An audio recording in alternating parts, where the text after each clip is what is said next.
Hello, everybody. Welcome into Sports by GSMC Podcast Network. I am your host, Jeremy Lapidus. Today, I want to wish you all a happy July 4th. We're going to do, since this is pre-recorded, more NFL off-season content for today and tomorrow. So we'll get through all four teams in the NFC South. Today, we'll go over the Panthers. We'll go over their off-season. We'll go over their season coming up. We'll take a look at everything that we expect out of them. And then we will also go over the New Orleans Saints in today's episode, going over their offseason and what we expect to see in a preview of their season coming up. And then since it is July 4th, we had to have a special segment. We're going to end off our show today going over the hot dog eating contest drama with, Kobayashi and Joey Chestnut. They're going to have a special on Netflix. We're going to talk all about that and why neither of them are competing in Nathan's hot dog eating contest this season. So stick around for that at the end. But before we get into the Carolina Panthers, remember that if you would like to be an even bigger part of the show than you already are, all you need to do is go to gsmcpodcast.net. Leave a tip or donation with a message in it. That message should pop up on the bottom of the screen for you, me, and everybody else around the world to see. If you do have a burning question about sports, anything at all you'd like to ask, throw it in the chat. I'll get to it as soon as I can. Just remember, once again, that link is gsmcpodcast.net. I appreciate all of you guys tuning in, talking some sports with me here on a beautiful July 4th Thursday. But like I was saying, we are going to start off our show today going over the Carolina Panthers. The Carolina Panthers are our first subject in the NFC South today. They are coming off an abysmal season, a season where they had the number one overall pick due to a trade, and they gave it away to the Bears, who we'll get to soon. I believe that's next week. We'll go over the NFC North. But they're here. They have had an interesting offseason. It's tough to build off of having the worst season in the league without having that number one overall pick. But I'd say they did an okay job. We'll give them a grade here. We'll start off with the draft. They trade up in the first round and trade up into the first round. Draft Xavier Legette, wide receiver out of South Carolina. That is a really good pick, I think, so far. So they start off good. Then in the second, they grab Jonathan Brooks, the first running back off board out of Texas. Third round, they get Trayvon Wallace from Kentucky, the linebacker. Then they grab a tight end in the fourth, Jatavion Sanders, who might have a big role to play this offseason with Hayden Hurst leaving in free agency. So a solid draft class overall. I really like Xavier Legette. I think a position of need, trading up and getting a guy giving you that fifth-year option. I really like that move. Way to be aggressive for a team that needed receiver. We've talked about that. They bring in Adam Thielen last year, and he did pretty solid. But, he's not. He's a little older, and he's not going to be that wide receiver one that you want. As far as free agency goes, they lost a couple pieces, but, overall, I thought they did a solid job. They traded away Brian Burns to the Giants, and that is a tough move. He wanted to get paid and they weren't going to pay him. But to replace him, they bring in Jadeveon Clowney. They bring in Jadeveon Clowney. They bring in Clavon Chason, DJ Wano. Jadeveon Clowney obviously was a top pick in the draft about 10 years ago. He's been a little disappointing as far as his career goes, but he's always been solid getting pressure, even if he doesn't get the sack numbers. Clavon Chason has high upside. They get him on a cheap 1-year deal as well. And in the linebacker spot, they bring in Josie Jewell. That's a spot that I think they really lost on the most. They lose Frankie Louvu and Grieger Hill. Frankie Louvu's a guy that was like a tackling machine, and I really like the pickup there for the Commanders. They're going to struggle a little bit on the inside running the ball. You talk about a team that has not the greatest depth on the interior defensive line. You have on that interior defensive line A'Shawn Robinson they pick up, and Shai Tuttle, who's solid run defender. But the run is going to be is going to be a part of this defense. Is going to need some work. They bring in, they make a trade. They trade away they trade for Deontay Johnson defensively. Give up excuse me. Trade for Deontay Johnson in a trade with the Steelers that I think they killed. They gave up Dante Jackson, who was kind of bad. As opposed, and their secondary still needs some work, right? Their secondary is not an elite secondary, especially after losing both safeties to free agency. Although I thought they did a pretty solid job of filling that in, going and getting Jordan Fuller, Xavier Woods, Nick Scott. This defense is going to be bad. I'm not going to sit here and sugarcoat it. They lost their best defensive player in Brian Burns. The only reason that defense was even kind of okay, and maybe there's a chance that the secondary becomes kind of what the upside. This secondary could be good. It's a very young secondary, very unproven, but this secondary is a secondary that could end up being a very good unit there in the NFL. As far as the offense goes, we talk about the draft, right? They brought in Xavier Legette to put alongside Adam Thielen and trade for Deontay Johnson. The running back room is crowded. You have returning Chuba Hubbard, you draft Jonathan Brooks, and you bring in you still have Miles Sanders, who you brought in last year. You also bring in Rashad Penny. That's a lot of people to feed, and they're just gonna give it to the hot hand. It seems like right now it looks like Chuba Hubbard is that guy, but I could absolutely see any of those four backs becoming the number one option in Carolina as this season goes on. The offensive line was awful. It was awful last season. It really was. And that's one of the reasons why Bryce Young struggled so much. They did a solid job, and that's where they spent a lot of their money, bringing in guys like Robert Hunt from the Dolphins. I really, really like that pickup for them. Damian Lewis as well, an offensive tackle, getting Yosh Nijman. This is a team that, some of those guys are going to be more backups, but if Ike Ekwonu can become the guy that if he can get that potential, the reason they drafted him in the top 10, this offensive line could improve. This is not going to be a good Panthers team. Bryce Young needs to take that step up. They finally got him the offensive weapons. Jatavion Sanders is probably going to be that tight end one, although he's more of a blocking tight end than a receiving tight end. They bring Andy Dalton back as a backup. He's had a little bit of success in the Panthers uniforms, but this is not going to be a good team. I'm not going to sit here and sugarcoat it. This is not going to be a very good Panthers team. This is a Panthers team that is going to struggle this season, but this is a season not really about making the playoffs if you're the Panthers. This is a season, if you're the Panthers, to show improvement. You talk about a Panthers team that, last year was awful. They were the worst team in the league, obviously. But now they have the opportunity to build on it.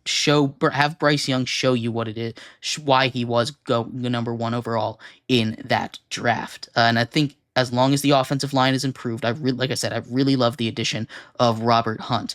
But as long as that offensive line is improved, they might be okay. Now, we'll go over their schedule in a second, actually, in our next segment. So stick around for that. But this is a team that improved this offseason. Again, they lost some key pieces defensively. I really liked Jeremy Chin, and I really liked Frankie Louvu, but they're both gone. That secondary is going to be a bit of an issue. But the run defense with Derek Brown, Ashawn Robinson, and Shai Tuttle, as long as they don't get past that first unit, should be fine. I'm a little worried about the linebackers. And I think, like I said, this secondary has a chance to be good. It's not going to start good. It's just going to be, hey, if any of these guys develop. Dane Jackson is a guy that might be able to develop.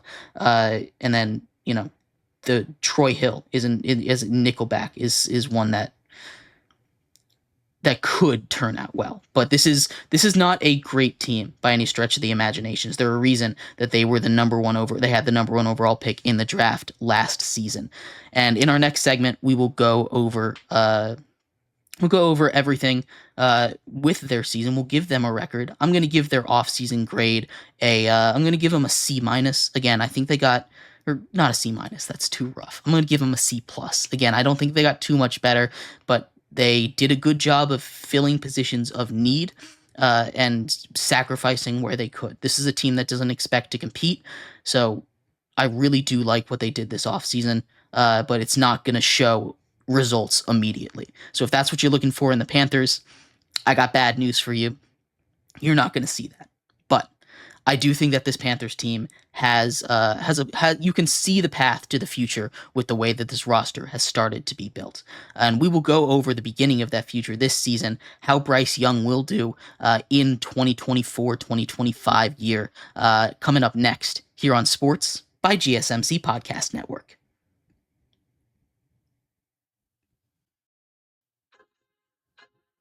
Feel like I'm losing my mind. It's everybody in the world. Please, Lord, give me a sign, a sign. I feel like I'm losing my mind. It's everybody in the world. Please, Lord, give me a sign, a sign. I wanna be the greatest. Everybody on the fake shit. Look around and feel like everybody is the fakest. I'll make this. Every day on the fake shit. Hoping one day I'll blow up in the basement. Statement. The top is so vacant. I'm in this shit that I think is amazing. Waiting for my day when I'm playing. Sold out shows for 1,000 faces. Hey, give me that smile. Keep my waiting to be put down. It ain't replaced. I'll get my sound. If I want that shit, then I'll get it right now. I'm losing it. The noose it fits. I'm losing shit. It's stupid. If you choose to live, but choose to dip, you choose to fight and lose your grip and lose a gift. Oh. I feel like I'm losing my mind. It's everybody in the world. Please, Lord, give me a sign, a sign. I feel like I'm losing my mind. It's everybody in the world. Welcome back to Sports by GSMC Podcast Network. I am your host, Jeremy Lapidus. If you were just tuning in, we've just gone over the Panthers. We've just gone over what they did in the offseason, gave them a grade. I gave them a C+. I know they lost a lot of big names, but they did a good job filling in the offensive line. They had a really nice trade fleecing the Steelers for Deontay Johnson, I thought, and I like their draft a lot. So I'm going to give them a C+ here, room for improvement. And this is, again, we'll go over their season here. I don't expect it to go from the number one overall pick to a playoff spot, but I do like the direction that they are heading in with some of their pickups. In this segment, we are going to go over their entire schedule. Game 1 to 18, give them a win or loss in each game, talk about it a little bit, and we are going to give them a record at the end and whether or not they will make the playoffs. So stick around for that. Before we get into the record prediction, remember that if you would like to be an even bigger part of the show than you already are, all you need to do is go to gsmcpodcast.net. Leave a tip or donation with a message in it. That message should pop up on the bottom of the screen for you, me, and everybody else around the world to see. If you do have a burning question about sports, anything at all that you would like to ask, go ahead and throw that in the comments in the chat. I'll get to it as soon as I possibly can. I appreciate all of you guys for sticking around, talking some sports with me here on a beautiful Wednesday, or I guess this is Thursday, July 4th here. But like I was saying, we are going to get into the Panthers and their schedule prediction here. So why don't we start off right where we need to in week 1. Week 1 starts off the season against division opponent, the New Orleans Saints. This is going to be in the Superdome. Again, both of these teams had interesting offseason. We're going to talk about the Saints in the next segment. So here's a little bit of a preview for them. I have the Panthers losing this first game. It is in the Superdome. Bunch of rookies, a bunch of young guys that they're counting on. That defense is not going to be very good, and I think that Derek Carr is going to be able to take advantage of that and give the Panthers the start an 0-1 to this season. Then they go home, first game of the year, and they take on the Chargers. And you might say, Jeremy, this seems like an easy win, but the Chargers have to travel cross country, and that's going to suck for them, right? They're coming off, a tough game in the beginning in the first week of their season, and I'm not convinced with their weapons offensively. Now, is that going to matter too much against a not great Carolina defense? Maybe not, but this game screams shootout. And I think, at least to me, it does, as long as I think we could get a Bryce Young legacy game here. And I think the Panthers are going to take this one, improve to 1-1 on the year. Then they have their own cross country flight of their own. They go over to the Raiders in Las Vegas here. And again, that cross-country flight is going to be brutal. They're coming off a high of beating a Justin Herbert-led Chargers team, and I think they're going to drop this one. I don't know who's going to start for the Raiders. My best guess is Gardner Minshew, but maybe they like Aiden O'Connell. But I think the Raiders will be able to take this game from the Panthers. Their weapons are just too good for those secondary guys to deal with. Then it doesn't really get any easier. They go to take on the Bengals, the healthy Bengals team, and these fourth place schedules are not fun because they have to take on the Bengals. That's not a fun thing to do. They're going to lose that game. Not particularly close either. They fall to 1-3 on the early season. And then we get a fun matchup. They go to Chicago. They get Bryce Young versus Caleb Williams, a battle of the number 1 overall picks. As much as I went back and forth on this game. There were a few games that I went back and forth on this one. I'm taking Caleb Williams and the Bears in this one. It's one of those that is, could go either way, but I believe in this Bears team. I think I love what they've done this offseason with the defense, with the offense bringing in all these weapons for Caleb Williams to build around him. And I think the Bears are going to take care of business at home against the Panthers. So the Panthers 3-game losing streak fall to 1-4 on the year, coming back home to take on the Atlanta Falcons. And the Atlanta Falcons are interesting, right? It's hard to give them a 100% grade because we don't know what Kirk Cousins is going to be like. And they've had an interesting offseason. We'll talk about that tomorrow, actually. But the Panthers, I'm giving them a win here. At home, division opponent. I think they're good enough to split this series. That's what I tend to do here on my schedule predictions. I'm giving this one to the Panthers. They improve to 2-4 on the year. Then they head up to DC, play the Commanders, and I really love what the Commanders did this offseason. They stole Frankie Louvu and Jeremy Chin from the Panthers, and I think those are two pieces that the Panthers are sorely going to miss this season. I have the Commanders taking this game as well. So the Panthers fall now to 2-5 on the year. Week 8 rolls around. They're going to Denver, and I think the Broncos might be the worst team in the league this season. I have them losing to the Panthers here. I don't love their quarterback situation at all. We'll get to the Broncos later, but the Panthers will take care of business here. And then they get the Saints. Again, another preview of the Saints matchup. I have them taking this one at home against the Saints.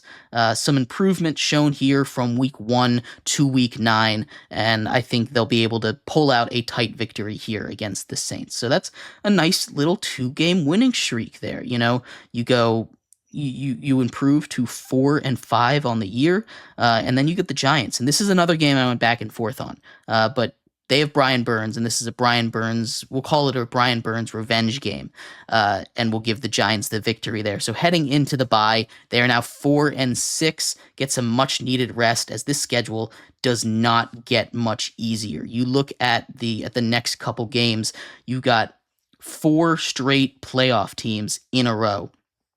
Starting off with the Chiefs, the Super Bowl, 2-time defending Super Bowl champions. That one's going to be a loss. Then you get your first of 2 games against the Buccaneers. And that one is going to be, I'm giving them a loss on this one. Again, the Buccaneers I really like what they did this offseason. We'll talk about them as well tomorrow. And then they get the Eagles. Not any easier. Going on the road to face the Eagles in Week 14. Pencil that in for another loss. I love what the Eagles did. We talked about everyone in the NFC East in the last week's portion of the NFL previews.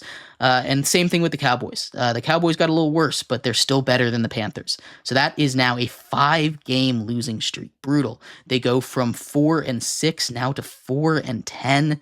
And they get a game against the Cardinals. And this is like I said, there's only a few games I went back and forth on. This was one of them. The Cardinals, Kyler Murray, if he is playing 100% through this season, I love the addition of Marvin Harrison Jr. That's going to be great. But I'm giving the Panthers the win on this one. I think this is one of those games that they could it could be an underdog and eke it out. You don't want to lose 6 in a row as the season goes on. So I'm going to give this one to the Panthers. And then they close out against the Bucks again. Bucks and the Falcons, 2 straight division games. You could right now they're sitting at 5-10. The division's still technically in play the way that I have it. Although not after these 2 games. I have them dropping the last 2. Like I said, the division's still in play, so these are going to matter. Everyone's going their hardest. I got the Bucks and the Falcons both beating them to close out the season, and I have the Panthers finishing at 5-12, missing out on the playoffs. Slight improvement on the year. I think we're going to see a step from Bryce Young. It's not going to be enough because that offensive line is still really bad. That offensive line is awful, and I'm not. Again, that's really what's going to be holding this team back is the awful state of the offensive line. But bringing in the guard Hunt from the Dolphins. Robert Hunt is a huge add, and I think if they can continue to build this offensive line, and we get guys like Ike Ekwonu take a big step up, this Panthers team could be anywhere from 3 to 7 wins this year, and I've got them right there in the middle at 5. So that's where I got them, missing the playoffs at 5-12. Let me know if you agree or disagree with my predictions here. I'd love to hear your thoughts on the Carolina Panthers and their offseason and their schedule ahead. But we are going to move on to the next NFL team. We're going to talk about the New Orleans Saints. We teased them a little bit against the Panthers here. We're going to go over their offseason here, and then we're just like the Panthers. We're going to go over their schedule. You already know that I got them going 1-1 at a minimum. So they're not going to go undefeated, and they're not going to lose every game. So let me know what you think. We'll talk about that coming up next here on Sports by GSMC Podcast Network. Looking for your daily fix of sports talk without having to pay for it? GSMC Sports Network is available on YouTube. Just search GSMC Sports Network. Get your fix of daily sports talk shows on YouTube. Absolutely free. NFL, college football, NBA, MLB, MMA, UFC, fantasy football, and so much more. GSMC Sports Network has shows running all day long, with new sports shows starting every 2 hours. Just like on your favorite cable sports channel, except GSMC Sports Network is absolutely free. Just search GSMC Sports Network on YouTube to catch one of your new favorite shows, like the GSMC College Football Podcast, Chip Shot Football Podcast, Hoops and Heels Women's Sports Podcast, GSMC Basketball Podcast, and so many more. Check it out for yourself. GSMC Sports Network, now available on YouTube absolutely free. Search GSMC Sports Network on YouTube.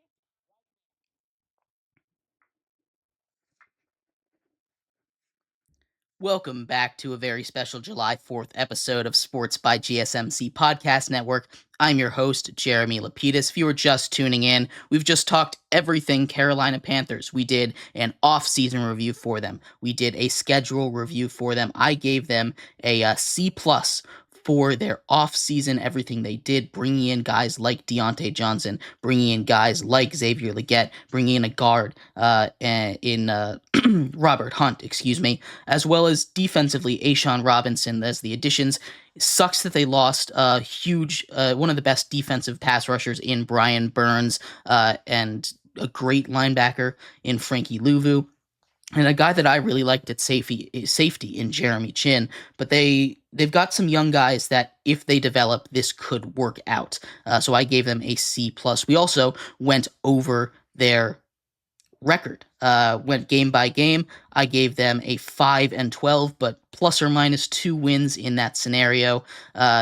So I have them missing the playoffs at 5-12, but this is a team that could turn it around. In this segment here, we are going to talk about the New Orleans Saints, another team in that same division. We're making our way through the NFC South right now.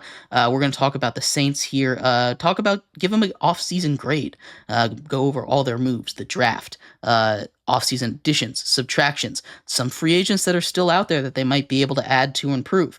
But before we get into that, remember that if you would like to be an even bigger part of the show than you already are, all you need to do is go to gsmcpodcast.net. Leave a tip or donation with the message in it. That message should pop up on the bottom of the screen for you, me, and everybody else around the world to see. If you do have a burning question about sports, anything at all that you would like to add, go ahead and throw that in the comments, throw it in the chat. I will get to it as soon as I possibly can. I appreciate all of you guys for sticking around, talking some sports with me on a beautiful July 4th Thursday. Hope you guys are enjoying your holiday.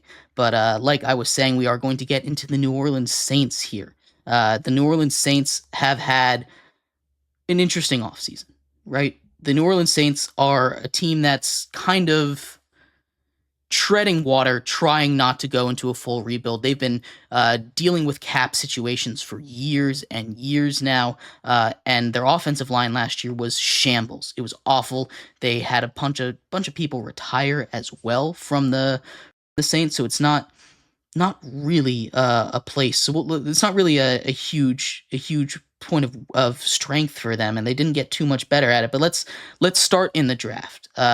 In the first round, they went and addressed that offensive line. They went and got Talise Fuaga, who in a draft full of great offensive line talent, he's okay. He's not a guy that I'm like, oh my god, he's going to be awesome, but he'll be solid. I like the idea with the pick here. Throwing Fuaga here in, you expect probably that left tackle spot after Ryan Ramczyk retires here, maybe. But this is a good draft pick. It was a draft pick of need, and when you need a guy, right?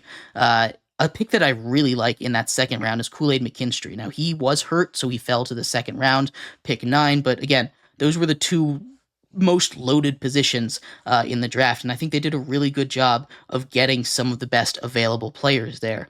They didn't have a pick until round 5. And then they went and got Spencer Rattler, and that should be interesting. We'll keep an eye on him.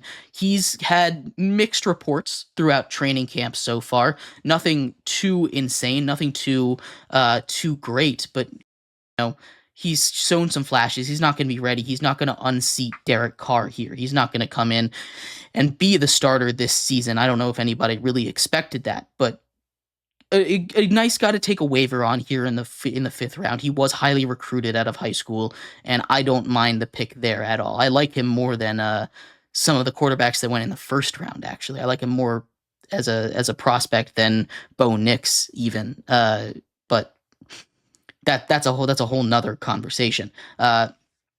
Outside of the draft, we talk about the Saints' offseason moves.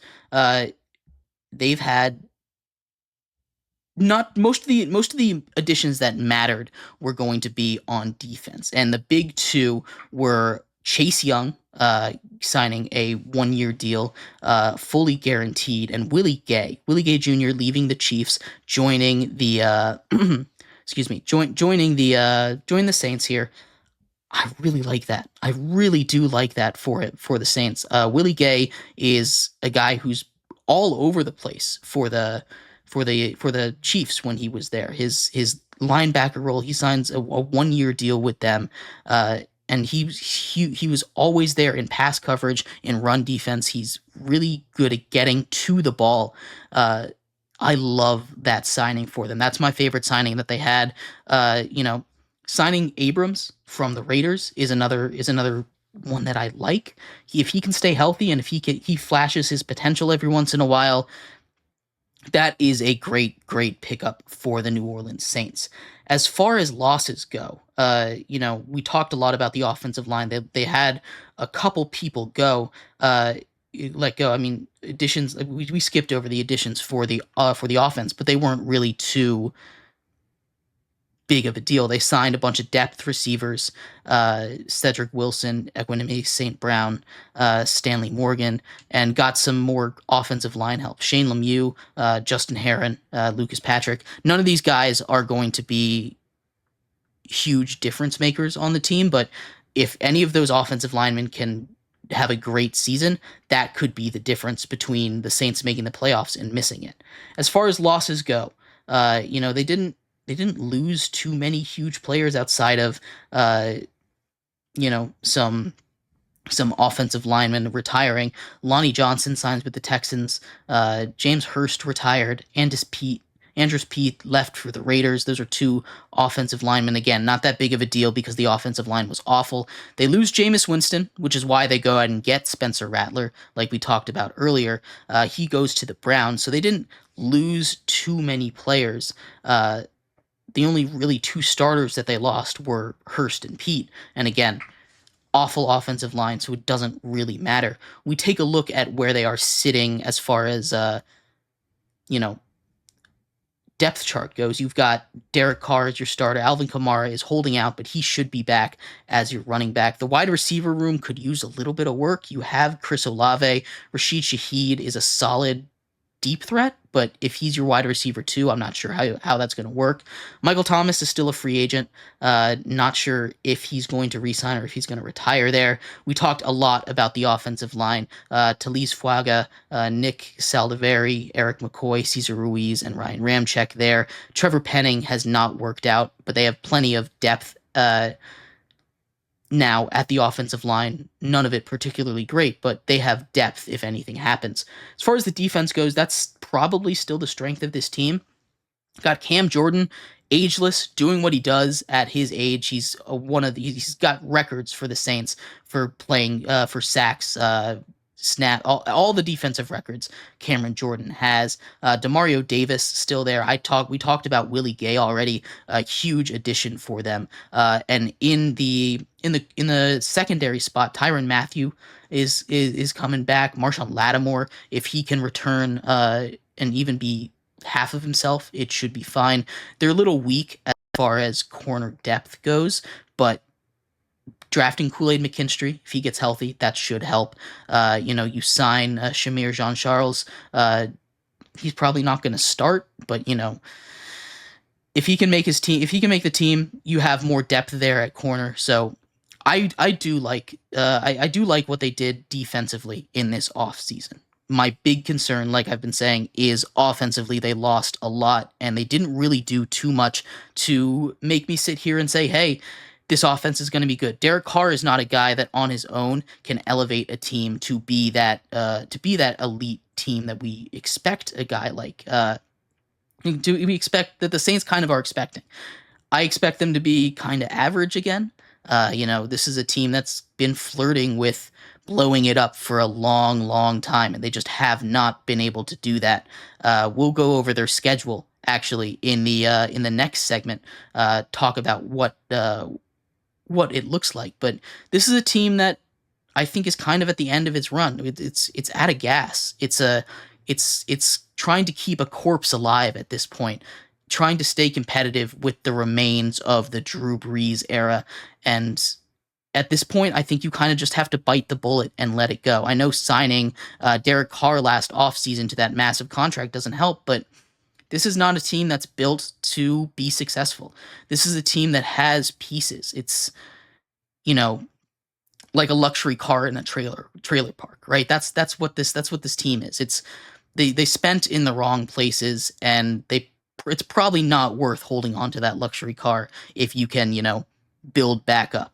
So I think this for the off season at least, I'm gonna give them a C. Again, they didn't really do too much. They weren't too active. I like the defensive additions, but they didn't do enough offensively to really move me. And I think they're just kind of treading water. This is a team that needs to make a big switch toward probably in the rebuilding direction. And that front office just does not want to let go. And I can't blame them. It's a scary thought, but it's time. It's time for the Saints to let go. We'll go over their season predictions here in the next segment. But let me know what you thought of the Saints offseason. What grade would you give them? Again, I gave them a C, but let me know. Let me know what your thoughts are. We will go over game by game, give them a record prediction here in the next segment, and then we'll do a special July 4th segment coming up at the very end of our show. So stick around for that. We'll be right back here on Sports by GSMC Podcast Network.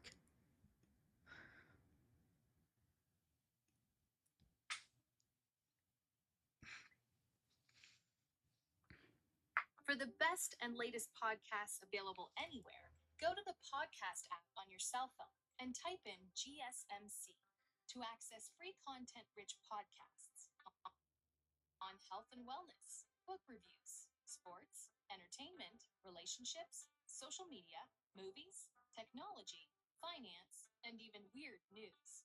Subscribe and download the GSMC Podcast Network's family of shows, available everywhere podcasts are found.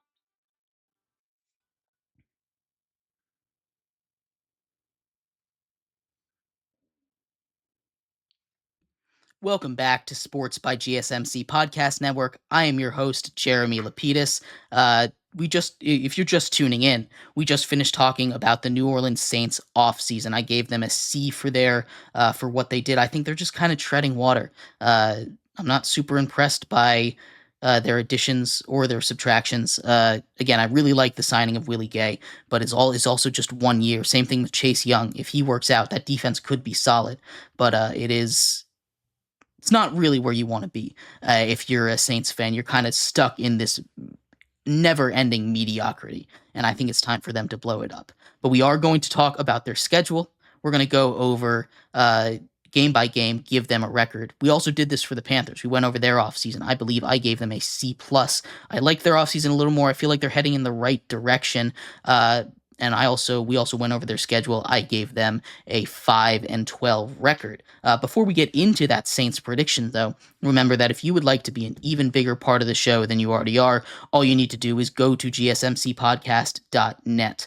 Leave a tip or donation with a message in it. That message should pop up on the bottom of the screen for you, me, and everybody else around the world to see. If you do have a burning question about sports, go and throw that in the chat, throw it in the comments. I will get to it as soon as I possibly can. I appreciate all of you guys for sticking around, talking some sports with me here on a beautiful July 4th, which we do have a special segment for coming up at the end.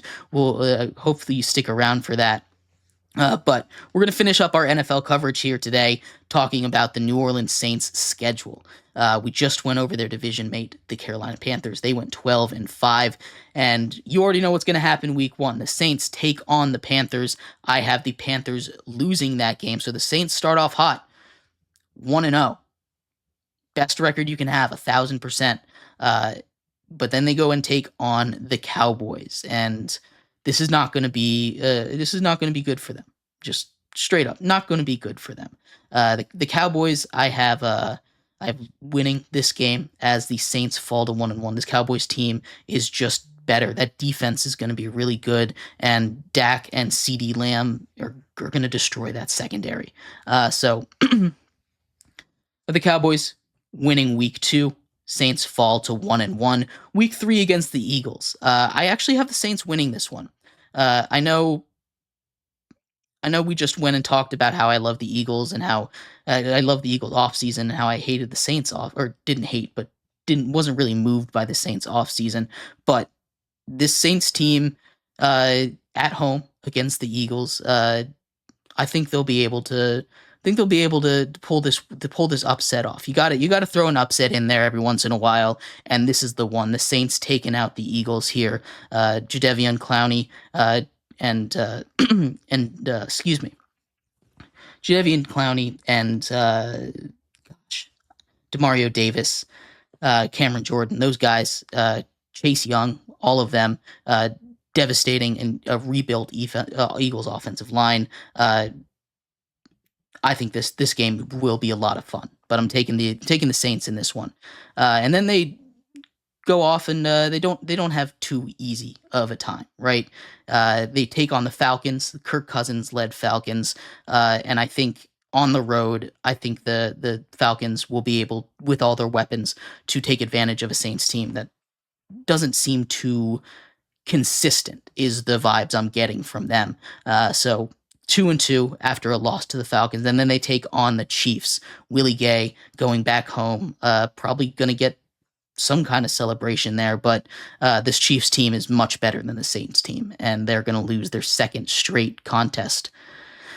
And then they get the Bucs, another playoff team, a Bucs team that, kind of is in the opposite trajectory that the Saints are, right? And I don't really love the situation the Bucs are in. We'll talk about that tomorrow. But I do have the Bucks taking this game, over the Saints, even though it is in the Superdome. So that's 3 straight losses for them, heading to the Broncos, a team that I think might be the worst in the league this year, but they got to get a win somewhere. Sean Payton against his Saints, he knows how they work. And in the Superdome, back home for the first time, I think the Broncos will take care of business there. That's a game that Sean Payton, I'm sure, is circled on the calendar. So that's 4 straight losses for the Saints. After week 7, they fall to 2-5, looking to turn it around against the Chargers, a team that also seems pretty inconsistent. I'm going to give this one to the Saints, even though it is on the road. So they improve there to 3-5. The other Panthers game, like I said, they split this series. They're going to lose this one on the road. And as we hit the midway point of this season, the Saints here currently sitting at 3-6 at the bottom of their division. Kind of losing hope. I feel like they might trade a couple pieces. Maybe a guy like Alvin Kamara gets traded here. Maybe this is the sign they needed to finally go into that rebuild mode. But halfway through the year, they're sitting there at 3-6. Looking to turn it around against the Falcons again. Again, I think they'll take this game. Them and the Falcons, I think, are pretty close, but the Saints are kind of directionless. So sitting here in week 10, they improve to 4-6. 4 taking on the Browns, and that defense is going to kill them. That Browns defense is going to destroy this Saints offensive line. It's not going to be a fun day to be a Derek Carr back there. Maybe we get to see a little bit of Spencer Rattler get a welcome to the NFL in that game. But they're going to lose that game as well, falling now in week 11 to 4-7 and getting a much needed bye week. Turn the corner to the second half of the season there. Again, it doesn't really feel like it gets a lot easier. They open up the bye week against the Rams. Matthew Stafford, all reports at a Ram camp are that he is back to Super Bowl winning form. And I really do like this Rams team this year. So I think they're going to lose that one. The Giants, maybe a little fandom got to me here, but in New York, I'm taking the Giants in a Week 14 game. The weather will play a factor, I'm sure, in that one. It's going to be an ugly one. It's going to be a really ugly one. But I'm going to take the Giants to win in Week 14 as well. That's 3 straight losses going to the Commanders, and I don't think it's going to get any better. Again, I like this Commanders team a lot. I like the direction they're going in. Their defense is a mess, but I think the offense has the right idea there. 4 straight losses and going to the Packers. Again, another loss, not an easy one. They've now gone on two separate losing streaks of 4+ games. This is a 5-game losing streak, as well as that 4-game losing streak that they had in the beginning of the year. 2 games left. They're sitting there at 4-11, all but out of the playoff, all basically eliminated from the playoff race here. And then they get the Raiders, and I think they'll turn it around here. Get the Raiders in week 17, get a win, get up to 5 wins, and then close out the season with a win in Tampa. I think they eliminate the Bucks from the playoffs right there with a win in Tampa. They go to 6-11 to end their season. Kind of not where you want to be as a Saint, but it's not really looking good for the future of the Saints anyway, right? We talked about how they're kind of all over the place in shambles and they don't really have directions. This, I feel like, might be the year that it finally hits them. Hey, we need to blow it up. We need to let everyone go. And Derek Carr is going to be there for another 2 seasons, but he can be a tank commander for a little bit. Excuse me.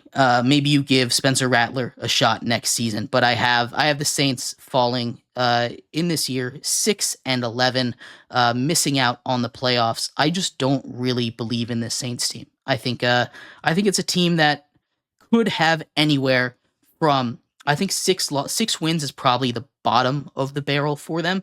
I think you could probably be anywhere from 6 to 8 wins for them, but I'm putting them at 6 because I don't believe in this team. This team doesn't give me anything that says, "Hey, we believe in us." They're not giving me anything for me to believe in. It's just a bunch of mediocrity over and over again, and they don't have anything special on this roster. And I want to see some change in New Orleans.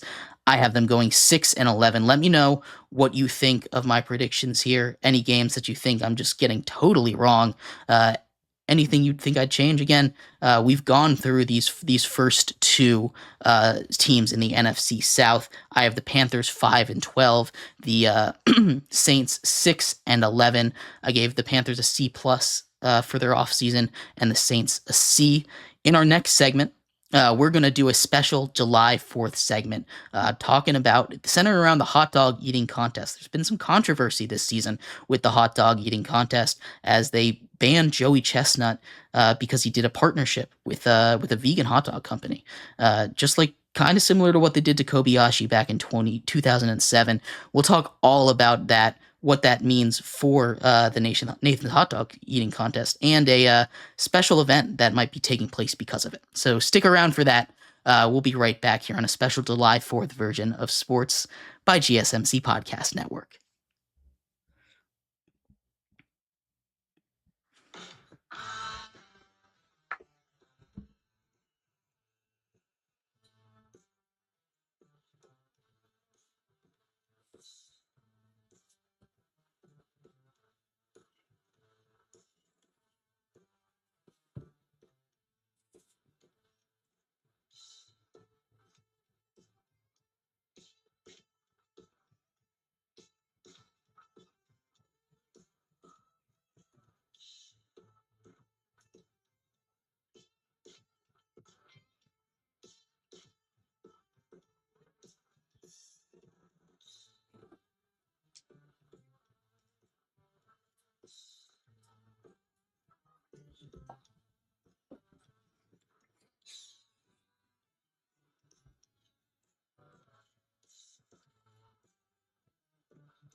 Welcome back to Sports by GSMC Podcast Network. I'm your host, Jeremy Lapidus. If you are just tuning in, we've just done a deep dive on half of the NFC South. We did a breakdown of both the Panthers and the Saints offseason. I gave the Panthers a C plus for what they did this offseason, and the Saints a C.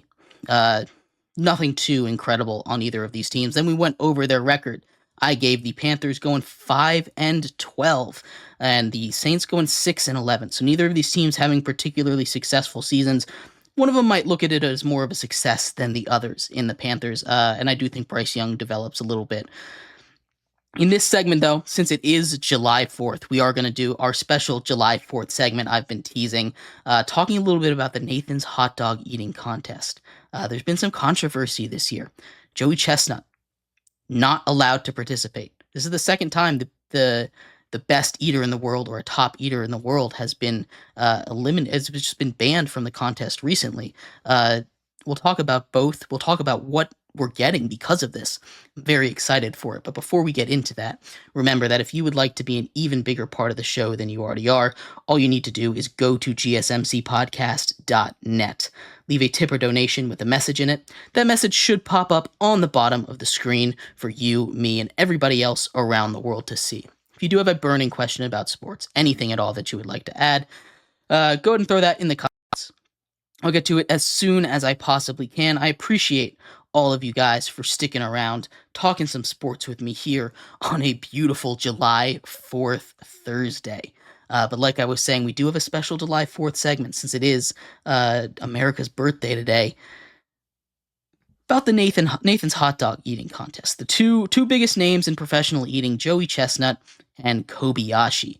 For those who are unaware, I'm sure most people have heard of Joey Chestnut at a minimum. He holds a million world's records for eating. Currently is the record holder for hot dogs. He got banned from participating in the Nathan's Hot Dog Eating Contest this season because he signed a deal with with a vegan hot dog company, Impossible Meats or whatever. He's not allowed to compete, and that, I think, takes a lot of the competition away. Joey Chestnut was the only one that was really winning any of these. He's won 12 of the last 13 competitions, and it hasn't really been close. He's kind of competing against himself. But because of this, we get the opportunity for a rematch that's been almost 20 years in the making. Kobayashi was the hot dog eating contest champion before Joey Chestnut was. And now we get a chance here. Netflix is putting on a special on Labor Day. So it's not July 4th. It's going to happen on Labor Day.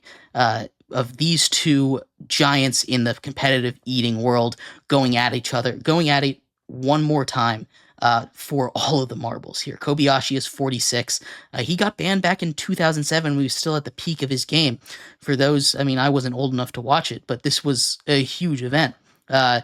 He was banned because he wouldn't sign an exclusive deal to compete with Major League Eating, and that is something that I think is stupid. And I don't like the Nathan's Hot Dog Eating Contest. It's not something that I enjoy watching. I think it's a fun spectacle, but it's kind of disgusting when you're watching it. But it's, it's impressive what these guys can do, how many hot dogs they can eat in 10 minutes. But he was banned back in 2007, and she shows up to the event, and he goes up on stage. He talks about this in an interview with ESPN, and is taken away by police. But Kobayashi, still one of the biggest names in Major League Eating. Joey Chestnut came in and dethroned him back in 2005. And beat him, and there was a real rivalry going. And ever since then, no one's really been able to take on Joey Chestnut. He just blows the competition away. But now, almost 20 years later, we're getting a rematch. And these are the two of the greatest hot dog eaters ever. And I'm so excited to finally put this one to bed. And it sucks that this is how it has to happen. These guys are athletes in their own right?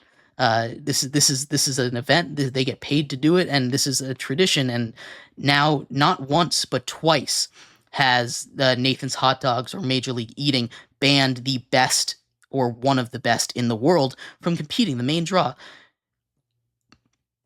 Name another competitive eater. You can't. I had to do some research. I couldn't beforehand. Right? These are the guys that are getting butts in the seat, getting eyes on the television. No one cares. People don't watch the contest because it's Nathan's Hot Dog. And I mean, some people do. But, most people are there because they want to see Joey Chestnut in particular, or they want to see, back in early 2000s, Kobayashi in particular. And there's going to be some new guy coming up, but no one dethroned Joey Chestnut. And this feels like a voided competition because the domination he had, no one was even close to him.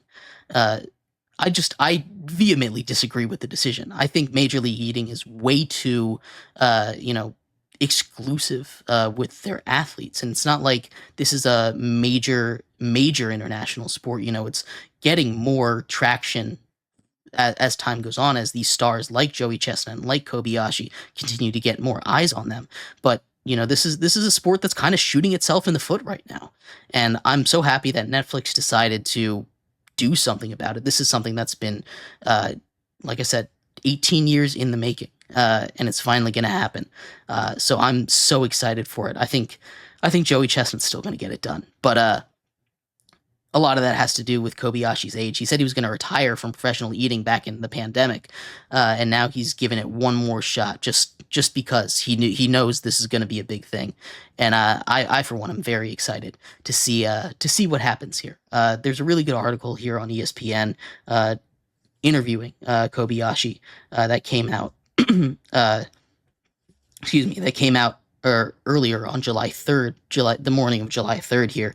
So I recommend you go read that. It's it's a cool introspective into the history of everything. So go check that out. But thank you everybody so much for tuning into this special July 4th episode of Sports by GSMC Podcast Network. I've been your host, Jeremy Lapidus. Tomorrow will also be pre-recorded. We are going to go over the rest of the NFC South, and we're going to do our power rankings for the MLB. So tune in tomorrow, same time, same place, and I will talk to you guys all on Monday. Have a great July 4th. Enjoy your weekend. I will see you then. Bye-bye.